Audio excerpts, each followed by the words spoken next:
let's talk about termination. So this is the process you go through in that last or several last sessions with a client.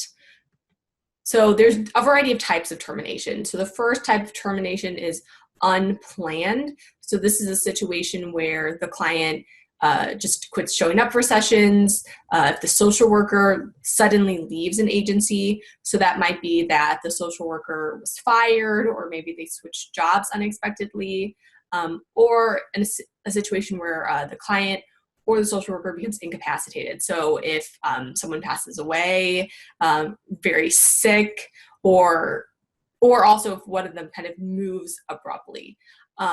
Unplanned termination is really the most difficult for both the client and the social worker because there's no closure whatsoever. You have no opportunity to make sure as the social worker that they're on it kind of in a good place. The next type of termination is a planned termination with unsuccessful outcomes. This is also challenging. All types of termination are challenging. This is like the second most challenging. So your first lecture quiz question for this week is, what's the most challenging type of termination? That would be an unplanned termination. Okay, that's the most challenging. The second most challenging is a planned termination with unsuccessful outcomes. So this is where a client hasn't reached their goals, but you're ending services because they're no longer making progress. So that is a situation where if a client, just isn't following through on what they're supposed to be doing, you can terminate services. If it's no longer helping, if the helping process is no longer helping the client, you should not continue working with them. So there might be a situation where you have to terminate services before the client is where you wanted them to be. It might be that you switch them to someone else, or you just entirely quit working with them. But there definitely will be situations where a client's not exactly where you wanted them to be, but you still have to end services. The third type is planned termination with successful outcomes. So this is the best case scenario. You're ending services because the client has reached all of their goals. So it still can be challenging because you've really built up a relationship between the social worker and the client. But this is the best case scenario where you have success, you've reached your goals, and now we're going to talk about ending services. So those are the three different types in the order of how challenging they are. So when we think about termination, in both you working with your present client and in working with the clients in the future, things that you need to be engaging clients in during those last few sessions. The first and foremost is provide as much notice to the client as possible. So one of the things that social workers like to say is that you should be discussing termination in the first session. So this is your second lecture quiz question is, when should you start discussing termination? At the beginning. Ideally in that first session, that first time you've met someone, you've really started to lay out, this is how long we're going to work together, and this is when you're no longer going to receive services from me. So that people know, because if you let services kind of go on forever, no one knows when to stop. You really need to identify at the get-go when you're going to end services. And when to end services can vary. It can vary based on the program. So some programs, like I worked in a program that was 2 years, like clients could receive services for 2 years. And at the end of the 2 years, they weren't able to receive services anymore. And the clients needed to be aware that this was a 2-year program versus I worked in a different program, which was more ongoing. And clients could continue receiving services as long as they were still beneficial. So one had a clear end date, the other not so much. So it really is going to vary based on the client and the program. It might also be based on the payer. So how are you receiving payment for providing services? So if it's a situation where the client is choosing to pay, like it's self-pay, then they might continue. If they continue paying you, then you could technically still continue providing services, but it's probably unethical if you're not continuing to provide any additional assistance to them. But if they are receiving payment through an insurance provider, a lot of insurances, they only provide 4 to 8 services, or 4 to 8 sessions. So you need to be aware of what the payment mechanism looks like and how that is going to impact your ability to work with them. The next thing you need to be doing is evaluating progress towards the goal. So this is something that you should ideally be doing, again, along the way. But at the end, in that last session, you should be talking to the client about, hey, here's how you've progressed. Maybe you have a nice little graph where you show them all of their self-anchored rating scales on their anxiety over time, and they can clearly see how that has declined. But you should be talking to the client about all of the progress they've been making towards their goal. You should also be discussing how to continue growth and resolve future problems. So this is where the relapse prevention plan kicks in. So in the end, if you are talking about a planned termination with successful outcomes, if someone is in that maintenance stage where you've been working with them on substance use, they've been free from substances for 6 months. One of the final things you should be working with them on is, okay, how can you maintain this sobriety? And what are some coping mechanisms you can use if you get stressed in the future? Who are people you can reach out to? How can you maintain your sobriety? You should also be providing the client with clear instructions in the event of an emergency. So if you've been working with someone on depression, here's a suicide prevention hotline. Here are specific other hotlines you can call if you're feeling depressed. You ideally should have already provided clients with some of that information in the event of emergency, but provide it to them again. You should also give them contact information for appropriate referrals. So another general rule of thumb for social work is that when someone terminates, you should be giving them contact information for 3 referral sources. So they don't always have to be addressing kind of why they walked through that door in the first place, but they should be connected to the client's goals. So if you have a client who came in for substance use issues, you might provide, and they've reached sobriety, you might provide them contact information for Alcoholics Anonymous, employment agencies, and maybe housing agencies. So these are referrals that might not be directly related to their sobriety, but they're going to be connected to their long-term goals, whatever that is for the client. You should also have some sort of plan for follow-up. You should not be following up extensively with the client, but a lot of social workers might follow up with them in like 3 months or 6 months to kind of connect with the client and see how they're doing. And when I say follow up, that's a simple follow-up call, follow-up text message, email. How are you doing? Let's check and see if I can connect you with anything right now in the short term. So follow-up should not be, if you're engaging in long-term follow-up on a regular basis, then you are still providing the client services. So this should be once or twice, short little phone calls just to check in and see how they're doing. So that just provides you another opportunity to make sure that they're going to be successful in the long term. Another suggestion that I have, depending on the types of services you've been providing, but ending with some sort of ritual can be fun. So, if you think of a lot of times when people receive treatment for cancer, when they're done with chemotherapy, there's like a bell that they get to ring. A lot of hospitals have something like that. Or like the program that I worked at, it was a group program. And when people were youth were aging out of the program, we had a little graduation ceremony for everyone. That was an easy situation because we had a set date where there were a group of people. So if you have something like that, if you think of like youth aging out of foster care, can you make it a celebration? Make it something that they are excited about, and it makes it a little easier. Because again, termination can be really hard. You've really built a connection with the client over time if you've been working with them for an extended period of time, and it makes it sad, not only for you, but for them. So if you make it fun and a celebration and exciting, then they're really going to be able to be more okay with termination. And if that's a ritual that they've kind of seen people do over and over, they understand that, yeah, everyone has to leave the program at some point, and they'll also be more prepared. So it also helps other clients become more prepared to leave. So when we look at what the Code of Ethics actually says with regards to termination, there's a whole page and a half, so hopefully everyone read that. The first rule of thumb in the Code of Ethics is that you need to terminate services when they're no longer helpful. So if a client is no longer making progress, you shouldn't be continuing to meet with them. It's not a good use of your time. It's not a good use of the client's time. It's not a good use of anyone's money.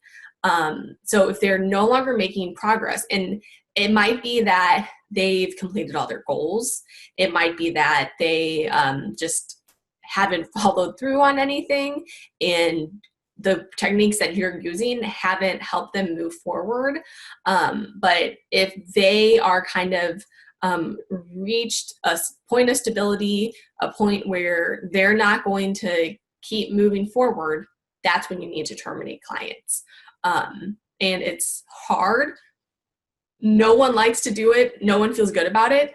But ultimately, you need to be using your time most efficiently, and you have to use it for clients who's going to get the most out of it. And you also have to think about client time. Like if they're not getting anything else out of it, you need to be the one to really tell them that. So you also should not abandon clients. So the client's best interest is the first priority. So when you do terminate clients, that's why it needs to be something that you've talked about over time. So things happen where you have to end services rather abruptly, and you have to make sure that you're handling it in the best way possible. The other thing to think about is one day, a lot of you are going to be supervisors, and you're going to have situations where your social workers leave abruptly. It might be that they are fired. It might be that they kind of quickly got a new job. You as a supervisor has to make sure that the clients do not feel abandoned, okay? So here's a example story. So this is a true story. So at the agency that I worked at, we had kind of wraparound services for families who are at risk of child abuse. So there was a case manager who worked with the parents, and then there were therapists and an employment coach, okay? So each family was working with multiple people.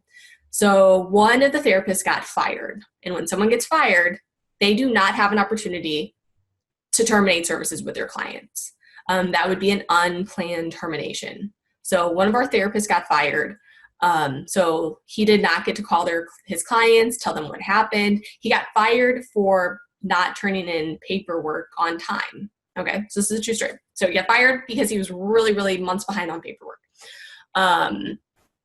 And our supervisor did not follow up with each client to let them know that their therapist was no longer working at the agency. The supervisor had said in passing to the case managers that each case manager needed to tell the clients that this therapist was no longer there. But there was no clear instructions, no follow through to see if the case managers actually did it, and they did not. So one day, the client of the therapist client called the agency, hadn't heard from him in a while. They were supposed to have a meeting. What happened to him? Called the agency, and the agency just says, "I'm sorry, he no longer works here." And that's all. That's all that they were said. This was a male therapist. It was a mom who had some serious mental health issues. She had 2 teen boys who had been working with him, and she has no idea why he was fired. The mom had a history of sexual abuse and went to the worst case scenario and assumed that he had been fired for something related to sexual abuse with a client. So the mom's spiraling when she finally calls the case manager and asks what happened. So now you have a mom whose sons had unplanned ended termination with a therapist who they had been working with for a while. They have no closure, and the mom now thinks that he potentially sexually abused a client. That does not make the therapist look good. That is not good for the client whatsoever, and that is not good for the agency. All because the supervisor did not follow her ethical obligation to make sure that the clients were not abandoned. She did not provide the necessary information to the clients. So your third lecture quiz question is, what's your duty as a supervisor when a social worker leaves abruptly? And you need to connect the client with another worker at the agency to continue services. So you need to make sure that services are not ended abruptly. Those boys still needed a therapist, and there were plenty of other therapists at the agency who were able to work with them. So you need to make sure that the client is aware of the situation. Don't go into all of the details with the client on why someone's fired, but you need to just let them know that, hey, your therapist is no longer with the agency. It has nothing to do with anything unethical. He's just no longer working here, and we'd love to connect you with another great therapist. That's how you address it. You not addressing the situation just ends up really bad for a lot of people. So hopefully everyone can learn from that negative experience. Another thing that you can do is you can terminate services if a client hasn't paid fees. So a lot of times, if you're thinking about in certain services, clients do have to pay some sort of fees to receive services. Obviously, if you're working with homeless services, that's not going to happen. But you have program service fees. So let's think about like the Boys and Girls Club. Like families have to pay to send their kids to the Boys and Girls Club. Like it's a small reduced fee, but they do have to pay something. There might be other support groups where you have to pay a nominal fee. Or like a lot of recreational activities, you have to pay some fee, and there might be some role of social worker involved in them. So if someone hasn't been paying their fees, you can terminate services. However, there are special conditions under which you can terminate services. So this includes that you had to have told the client what their financial obligations were. So you need to have let the client know that this is how much you have to pay for services. And if you haven't told them what the fees are, then you can't terminate services with them. So always, again, this kind of goes back to the beginning of, this is part of the informed consent, that people should know how much they're supposed to be paying. They also need to have known what the consequences of not paying are. So this is how much you owe, and if you don't pay this much, you can no longer receive services. So that needs to be clearly laid out, preferably in writing. And the final thing is you should not end services if the client is an immediate danger to themselves or others. So if a client is receiving counseling sessions from you and you are really concerned about their mental health, even if they're not paying, you still have an ethical obligation to continue providing them services. So per the NASW Code of Ethics, you should still be providing them services if you are concerned about their being a danger to themselves or someone else, okay? Hopefully this next one is fairly obvious, but you should not terminate services with the client if you want to pursue a relationship with them. And this is not just like a sexual relationship, but like a social or a financial relationship. So if you want to become friends with the client and start hanging out, that's unethical. You should not end services just so you guys can start hanging out, or because you want to start a new business with the client. That's unethical. That would be considered a dual relationship. So don't do that. You also need to, finally, what I've already kind of talked about, is you need to notify the clients ahead of termination, and you need to make sure that you're trying to ensure the continuation of services elsewhere. So again, it's like if you're leaving the agency, usually you give 2 weeks to 4 weeks notice before you leave a job. So you're using those last 2 weeks to tie up loose ends with clients to say, hey, I'm leaving. Can I connect you with someone else at the agency? And you need to try your hardest to help facilitate that connection. You're just not giving them a piece of paper with someone's name on it. You're actually physically sitting there with them, calling the agency, calling the case manager, and physically connecting them as much as possible, okay? So what happens if a client is still in need of services? So this happens a lot where you have to terminate services, but a client still needs help. So what are your again, your ethical obligations, what should you be doing? So if a client's, some reasons for termination, the first is that the client needs are beyond your expertise. So if you're a case manager and someone needs therapy, that is beyond your area of expertise. It's also beyond your job description. So you could be a case manager with a master's degree and history and like experience in doing trauma, but if it's beyond your job description and what you're supposed to be working with a client on, then you should not be doing services with them. So in that situation, that's where you're referring them to a community partner. You might still be working with them on case management, but you need to refer them elsewhere for that therapy. It might be that they have time limited services because of the nature of the program or their insurance. So again, a lot of these are you refer them to another social worker. You need to find someone else that they can work on or work with so that maybe they can still receive, they still need services, but it cannot be in the nature that you're providing them. If you refer them to another program, that will be fine. So like the program that I worked in with families who, so long-term 2-year program for families who needed some parenting support to prevent child abuse. A lot of times we might refer those families to, smaller, less intensive services. So maybe we're referring them to a private therapist or job training, but it's currently we have to end the services. If there's a conflict of interest that you weren't aware of when you started services, that's where you need to refer them to another social worker. So it's not that you're going, you're not going out of your way to create a conflict of interest, but you've discovered that there's a conflict of interest, that, their wife is your cousin. Hopefully you realize that when they walk through the door, but a situation where you might not have realized there was a conflict of interest. That's where you need to refer them to another social worker. If the insurance coverage ends, which I kind of talked about with time limited services, that's where if the insurance coverage ends, you don't necessarily have to terminate the services. So you can appeal the end of the insurance, or you might refer them to an agency with sliding scale fees. So this happens more when we think about counseling. So insurance might cover so many counseling sessions, and you can potentially appeal to the insurance company to get more time.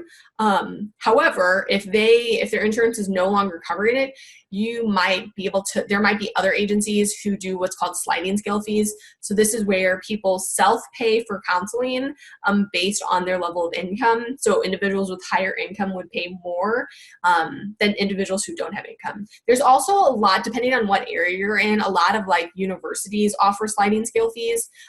So it's usually situations where like K-State's counseling, like they have an actual like family counseling program, and their family counseling PhD students conduct, like part of their like internship, they conduct counseling sessions on a sliding scale fee with low income individuals. So that's a potential option to think about, that there are different universities, hospitals that provide some sort of support for low-income individuals. The final situation is that the social worker is leaving the agency. So if you are physically leaving the agency, you should be referring them to another social worker or transferring them to a different agency. So this gets a little more challenging if you're thinking about you are the social worker, and let's say that you've been a case manager for several years, and now you're going to start your own private practice doing therapy. So you're now leaving the agency to do therapy on your own. Would it be ethical for you to take your clients with you to your new therapy? Or let's say that you were a therapist at your original place of employment, and now you're just going to start your own private practice. So there's still clients who need your services. Would it be ethical for you to take those clients with you to your private practice? The short answer is it depends. In general, a few things to keep in mind is, so let's say, again, you're a therapist going to private practice. Can you take your clients with you? Know what your contract says, know what your employment contract says, that usually there's some sort of stipulation in there that you can't do that. You can't take clients with you. You would also be, you have an ethical obligation to your employer to not take clients with you. So in general, you should be referring them to someone within your agency. The situation, there's like some special situations where you might be able to take your clients with you, where you might be able to kind of tell them that you can still continue seeing them if they come to your private practice. One of those situations might be is if the type of therapy that you provide is not provided by anyone else at the agency. Okay, so if you are, there's a type of therapy called parent-child interaction therapy. So it's PCIT. So this is a specialized training therapy. I won't go into too many details because it's not important. But let's say that you are the only trained therapist on PCIT and no one else provides any other type of service for parents and their children to increase that relationship between parents and children. If this is a specialized service and no one else provides, and this client really, really needs this therapy in particular, you could let the client know that you are still available in a private capacity, okay? But if someone else at that agency provides PCID, you should not be taking that client with you. You should be referring them to another social worker at the agency. So in most situations, it would be unethical if you kind of tell them on the side that, hey, I'm leaving, but here's my private business card. Obviously, the client, if like a year later, the client's like, hey, I found you online, can you see me again? That's a different situation because the client kind of used their self-determination to find you. Maybe they gave the other therapist a try and they didn't like them, but you can't slide your business card to them on the side. That would be considered unethical, okay? The other thing to keep in mind with termination is it's hard. There's a lot of reactions for the client, and you have your own reactions, emotional reactions to the experience. If you think, again, I worked in an agency that had these intensive case management wraparound services for clients where our case managers saw clients, like they spent like 10 hours a week with clients over the course of 2 years.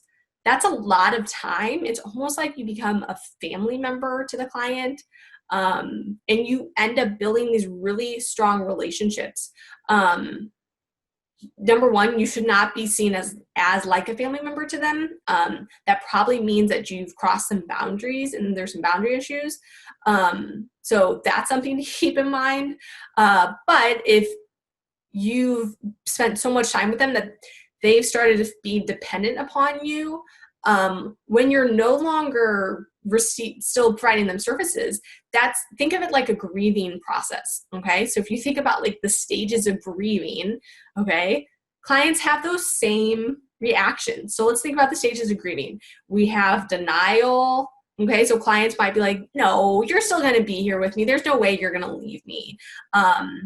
Anger, so they're angry. Why are you leaving me? How can you abandon me like this? Bargaining, okay, what if we just tell your supervisor that I've still been using drugs, even though I'm not? Would that help you still be able to work with me? So we have, let's see, depression is the next one. So we have denial, anger, bargaining, depression. So they're really sad that you're leaving them. And then finally we get to this acceptance, okay? But we have to go through all of these other emotions to get to the point of acceptance. And you go through these same ones when you have strong ties with someone. And it's not just the client, but the social worker can have these same things. So it's where you get the anger, the denial. They might start avoiding you. So all of a sudden you tell a client that, hey, you've been doing so well. I think that we need to start thinking about termination. And then they start avoiding you. They quit coming to sessions. They don't want to work with you anymore. It can be really challenging. There might be some recurrence of old problems or new problems. If you tell someone that, hey, you've been sober for 6 months, you're doing so well, I think that we can start talking about a relapse prevention plan and you don't have to come see me anymore. And now all of a sudden they start reporting that, oh, I'm using substances again. Guess I get to stay and meet with you for longer. Or now you hear about these really, really other big problems in their life that, oh, yeah, I'm not using substances anymore, but now I'm addicted to gambling. Like, can we talk about that? So now they're kind of generating these new problems. They're going to find whatever way possible to continue contact with you. Not all clients are going to do this, but these are going to be some situations that you need to be aware of because of that relationship, because they've depended upon you. They're going to want to see how you can kind of stick around, or maybe they try to find a substitute that, okay, if you're not going to work with me, maybe I'm just going to have to keep going to my mom for problems, or I'm just going to find a new social worker who's going to work with me. And you kind of have these same reactions. So you're still going through those stages of grieving when you're losing a client. It's important that you recognize your own feelings when working with clients, recognize that this is a sad process to no longer see them anymore, and make sure that you're responding to them the best way possible, that you're kind of validating their feelings that, hey, I know it's really hard and you feel like I'm just one more person who's no longer going to be in your life. But look at all the progress you've made. That's why you focus on the progress, the goals that they've reached. You're celebrating. You're making it less sad and more exciting. Okay. So that's all I have on termination. If you have any questions, feel free to reach out.